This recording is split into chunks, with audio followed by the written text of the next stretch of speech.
Mundo Blanco. Conversas sobre blanqueidad en América Latina.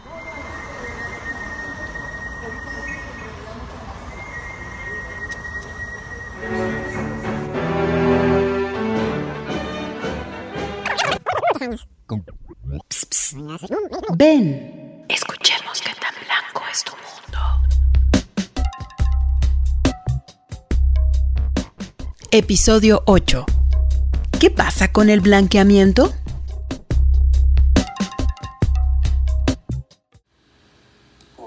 En la secundaria, parte de la prepa, a mí no me gustaba llevar el cabello suelto, o sea, no lo soportaba, ¿no?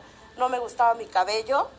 ¿Por qué? Porque siempre en todos lados dicen que cómo te peinas, que siempre está desarreglado. Justo hablamos de estos estereotipos occidentales que nos han hecho muchísimo daño a nosotras como mujeres, y es un tipo de violencia al que nos orillan incluso a querer negar nuestras propias raíces. Lo que he hecho últimamente es como tratar de hacer más conciencia con la gente que está a mi alrededor. No sé, estás viendo el partido de fútbol y el tío de al lado está insultando al negro que sale en el partido de fútbol, y en ese momento que parece toda euforia, toda alegría, tienes que decirle: a ver, tío, no es un negro, no tienes por qué insultarlo. No, se vuelve incómodo para todos.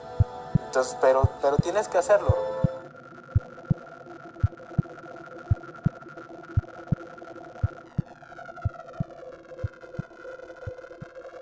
Desde tu punto de vista y para un público no experto, ¿qué es para ti la blanquedad o la blanquidad, o cómo le llamarías tú? ¿Qué nos pudieras decir al respecto? Creo que es importante distinguir entre blancura y blanquedad o blanquitud.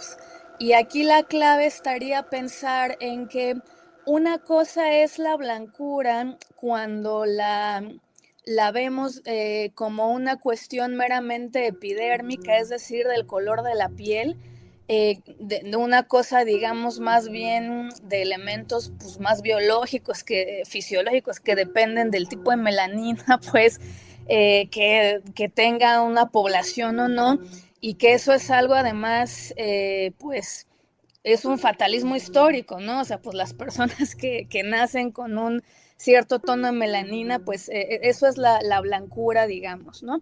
Y otra cosa sería la blanquitud o la blanquedad, si eso lo consideramos como más bien ciertos, vamos a decirlo así, ciertos valores sociales, culturales, incluso económicos, una forma, digamos, de ser, de estar en el mundo, una forma de incluso expresar ciertos valores, un comportamiento, una ética, incluso van a decir algunos autores, y que asociamos estos valores, esta ética, esta forma de ser, de estar en el mundo, pues con lo que podemos decir ahorita en términos muy generales, como con una forma moderna, digamos, de estar en el mundo, y que se asocia un poco esta ética de la blanquedad, se asocia, digamos, a la blancura.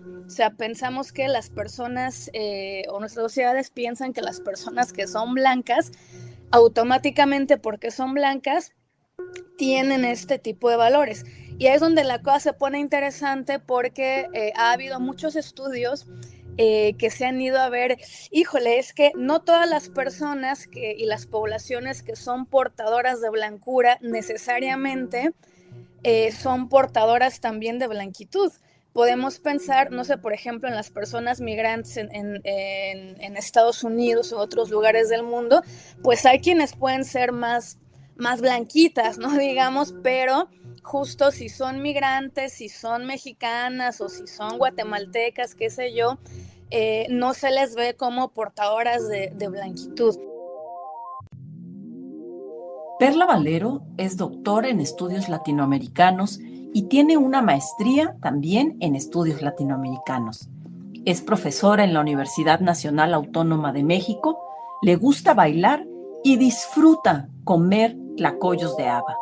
Mundo Blanco. Conversas sobre blanquedad en América Latina. Blanquitud. Pareciera como que estamos un poco como en trabalenguas, ¿no? Pero invitamos a la audiencia justamente a las personas que nos pueden seguir por YouTube y en nuestros canales en Instagram, que se pregunten a sí mismos, ¿no? A sí mismas, si han pasado, por ejemplo, por procesos de blanqueamiento, ¿no? Que es como refieres tú, tiene que ver más con condiciones sociales, estructurales, etcétera, ¿no? Entonces, muy interesante y complejo a la vez, ¿no? Y también, Perla, en uno de tus trabajos hablas sobre vasos comunicantes de las discusiones del norte global, porque muchas veces nos dicen que que estos temas son una gringada, que no tienen que ver con nada de lo que pasa en México o en América Latina, pero en uno de tus trabajos hablas sobre estos vasos comunicantes, ¿no? Discusiones del norte global con discusiones del sur.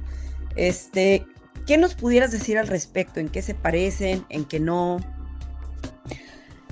Sí, creo que también sí pasa mucho esto que decías ahora, Gisela, que de repente se piensa que son temas que son muy de las academias y del interés de las sociedades, sí, de lo que hoy se llama norte global, de los anteriormente llamados países de primer mundo y tal,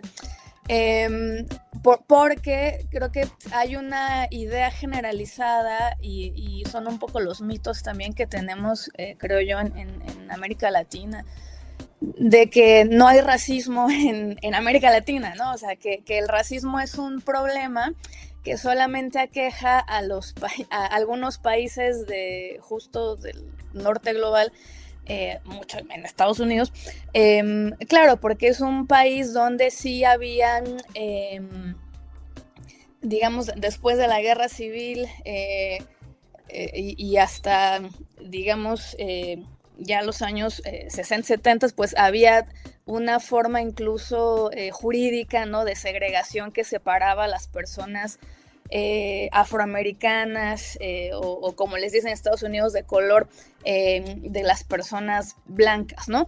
Entonces, claro, como había un sistema jurídico incluso, ¿no? Y lo hemos visto en las películas y tal, pues decimos, ahí se había racismo. En América Latina no, porque aquí no pasaban esas cosas, ¿no? Entonces creo que una cosa importante primero sería que nos quitemos también ese velo, ese mito de que en América Latina y el Caribe no existe racismo directa y terrible.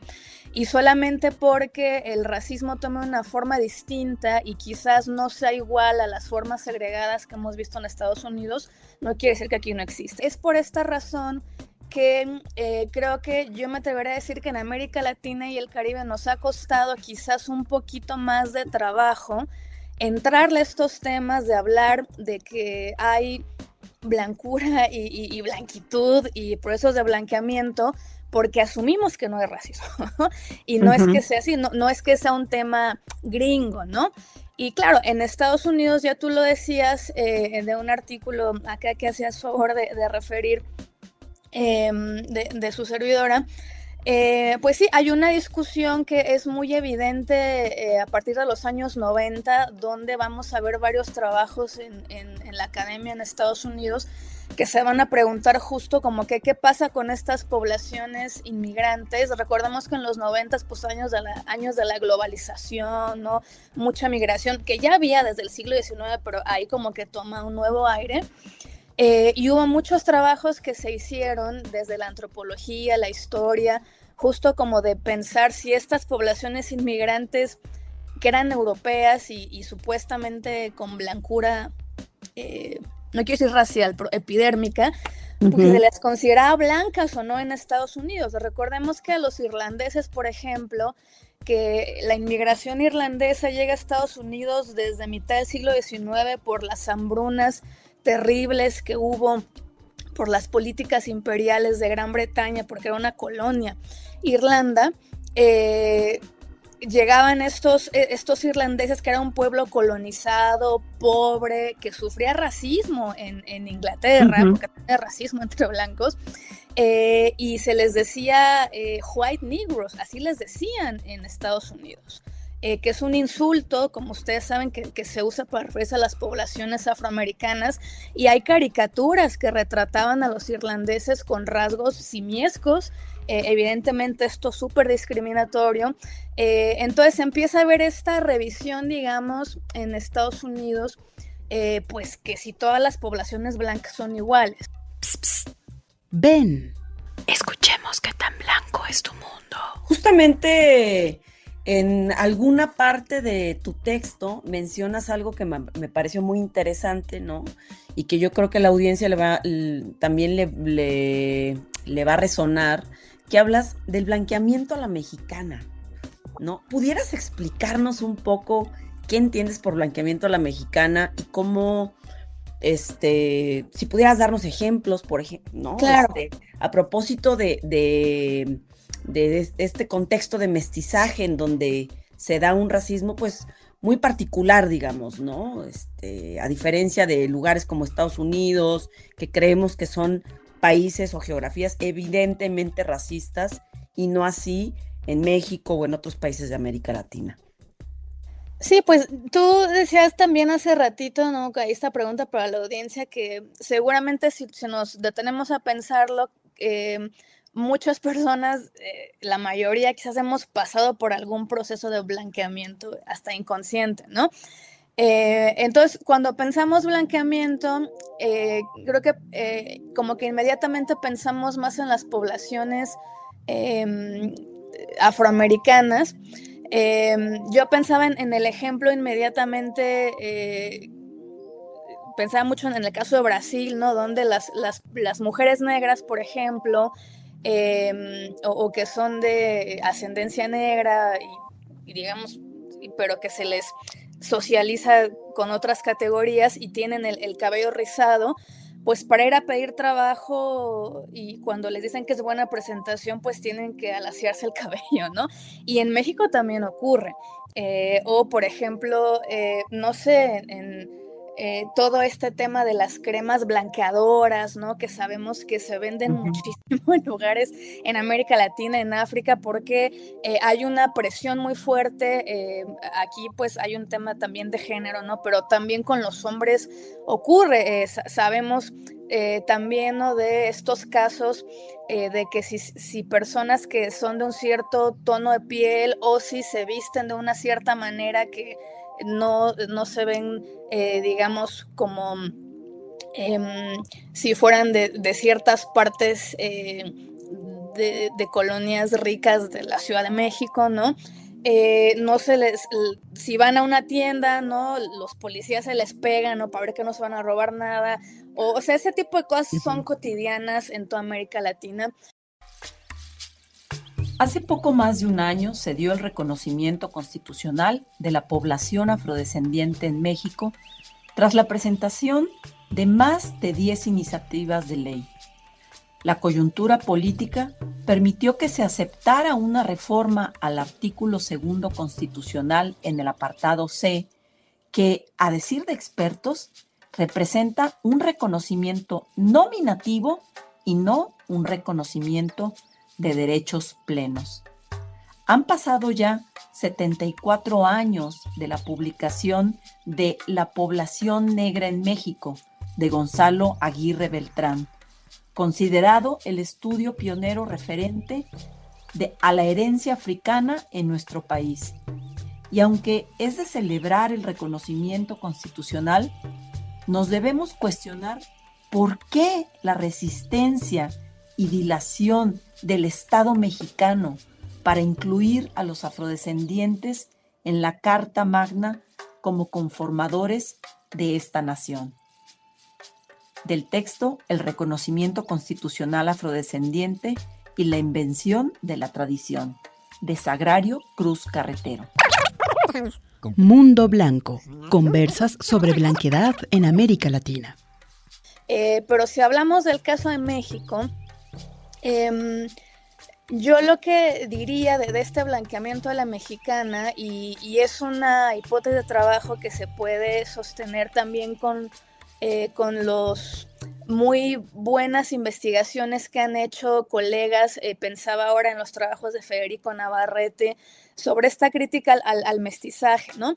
Y lo que yo diría del blanqueamiento de la mexicana es que precisamente en este proceso de construcción del Estado-nación en México, que impulsa, digamos, que se acompaña de este discurso del mestizaje, el mestizaje implicó también un proceso de desindianización.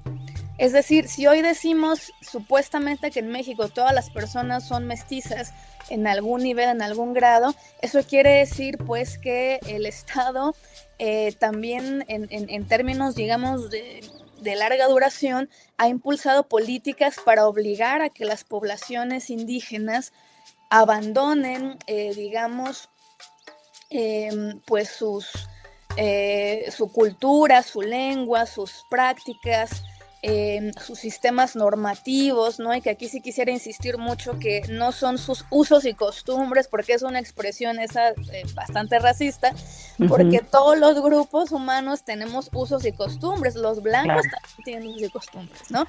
Pero bueno, el término correcto serían sus sistemas normativos, que significa pues también sus formas políticas, ¿no? Incluso formas de organización económica, y en este proceso de construcción del Estado, pues por distintos procesos se ha obligado a la población indígena, que era la mayoría en este país, todavía hasta el siglo XIX, entrada la independencia, pues la mayor parte de la población en México era indígena y las lenguas indígenas se hablaban muchísimo. Entonces, en los últimos, digamos, 200 años, pues hemos pasado por este proceso de construcción del Estado, ¿sí? Que ha implicado este abandono de la cultura y las formas políticas y económicas de estos pueblos, y eso es el mestizaje también. Entonces, es una hipótesis de trabajo, pues que justo podemos leer el proceso de mestizaje como un proceso de blanqueamiento, en el sentido de que es de desindianización, porque ha obligado a las poblaciones a abrazar valores occidentales, bueno, se les dice blancos, ¿no? Modernos, y sobre todo relacionados también con estas formas que exige, digamos, el sistema económico capitalista, ¿no? Del productivismo, del individualismo, de ciertas formas de familia incluso, ¿no? Perla, en tu trabajo retomas un concepto muy interesante que creo que es de Garandilla, digo, no sé, corrígeme, que tú hablas de mestitud. ¿Qué es la mestitud, Perla? Pues ese término de mestitud sí lo acuña, hasta donde yo busqué, un profesor colega de la universidad que se llama José Guadalupe Gandarillo, que bueno, es economista y filósofo, pero él lo acuña en un texto un poco para hacer como un símil con el movimiento de la negritud, que ahí también, si la audiencia tiene curiosidad, pues puede buscar ahí qué onda con la negritud, que en América Latina pues fue, bueno, es todavía, pero empezó como un movimiento en los años, digamos, de las entreguerras, ahí por los años 30, 40, donde algunos pensadores y artistas negros, particularmente en el Caribe, no afrocaribeños, como M.S. Ser, que es un escritor, ensayista fabuloso de Martinica, si no me acuerdo mal, pues empezaron a decir algo muy potente, que era, oigan, en este contexto horriblemente racista, ¿no?, en el que vivimos, ser negro es bello y es bueno. Ven, escuchemos qué tan blanco es tu mundo. Y empezaron a hacer, digamos, un movimiento, pues, sí, cultural, político, ¿no? También para revalorar lo negro en el ámbito caribeño, y tenían también, hablando de vasos comunicantes, pues relación con otros artistas y pensadores y pensadoras negras africanos, de países colonizados en ese momento, que seguían siendo colonia, ¿no? De países europeos, y digamos tenían su revista, ¿no? Tenían un movimiento ahí muy interesante, hasta textos teóricos también. Entonces Gandarilla, José Gandarilla, pues dice, bueno, no podríamos hablar así como de una recuperación de la negritud como este movimiento político muy potente para el contexto, digamos, latinoamericano, donde hay más presencia indígena, aunque no solo, porque en México también hay población negra y se habla muy poco, ¿no? de esa población.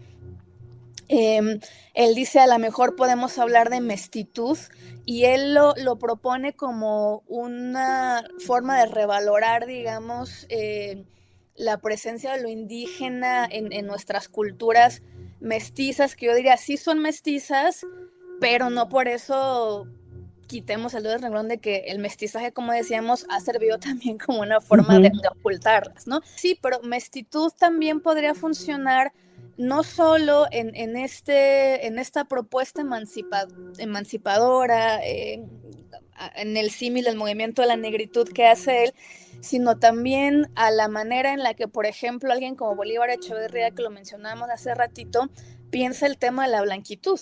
O sea, sí hay en el sentido de cómo en América Latina, en particular en México, cómo se han construido también sus propias formas específicas, históricas y culturales de ser blancos.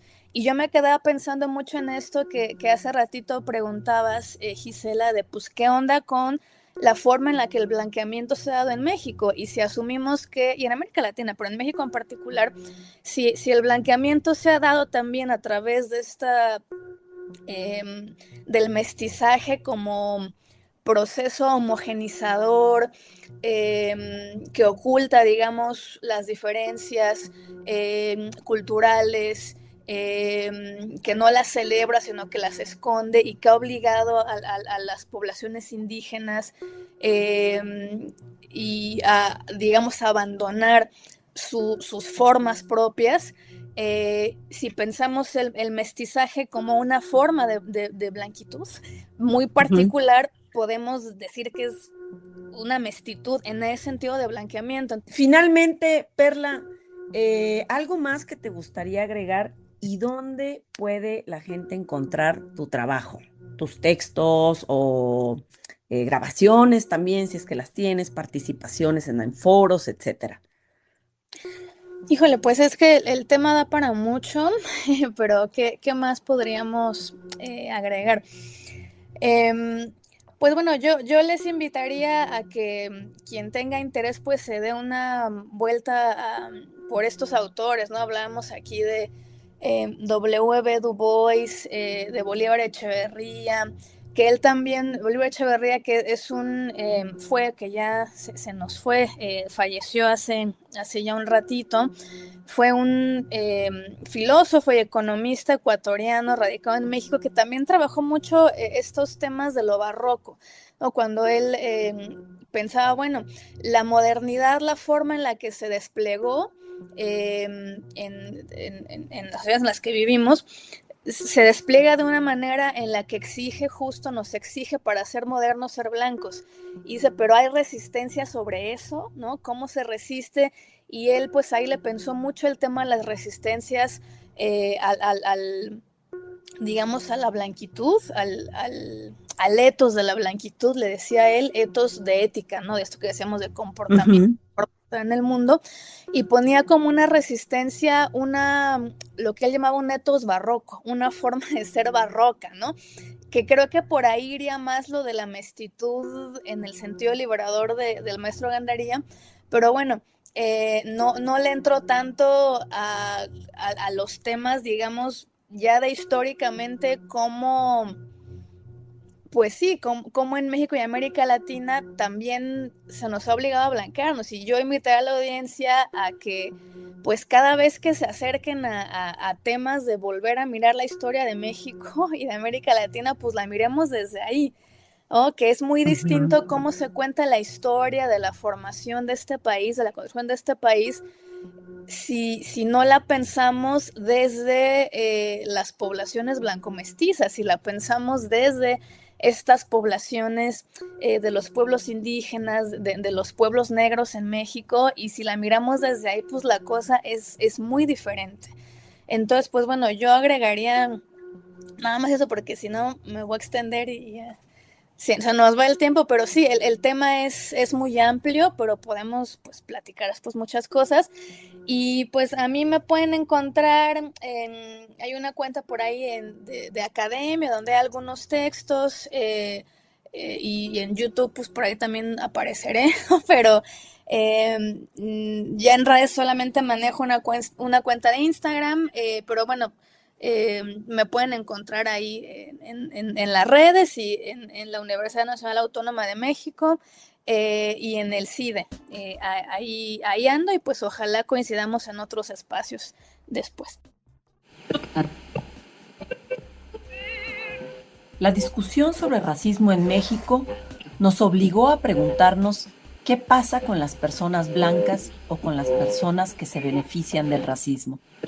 Se llega a pensar que el racismo es un problema que aqueja a países del norte global o que son gringadas. Sin embargo, ya el filósofo Bolívar Echeverría habría propuesto desde hace ya varios años los conceptos como blancura y blanquitud. El racismo crea una presión muy fuerte, por ejemplo, en el acceso a derechos o en lo que a belleza se refiere. Esto se ve en el uso de productos blanqueadores como cremas o procedimientos estéticos. De este modo, el blanqueamiento a la mexicana consiste en que predomina un discurso del mestizaje al mismo tiempo en que orilla a las poblaciones indígenas a abandonar su cultura y sus prácticas, mientras que también obliga a las personas afro a blanquearse.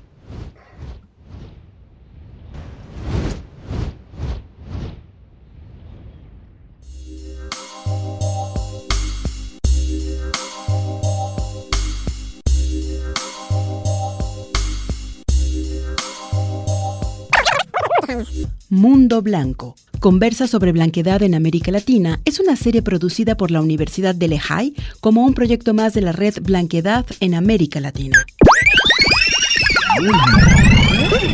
Comprometidas con el uso libre de la información, este contenido no tiene derechos reservados. Te pedimos que al difundirlo, recomendarlo y compartirlo, sea respetando los créditos. Producción ejecutiva y cuidado editorial, Hugo Cerón, Gisela Carlos y Fe Navarrete. Diseño sonoro, Jade Ramírez.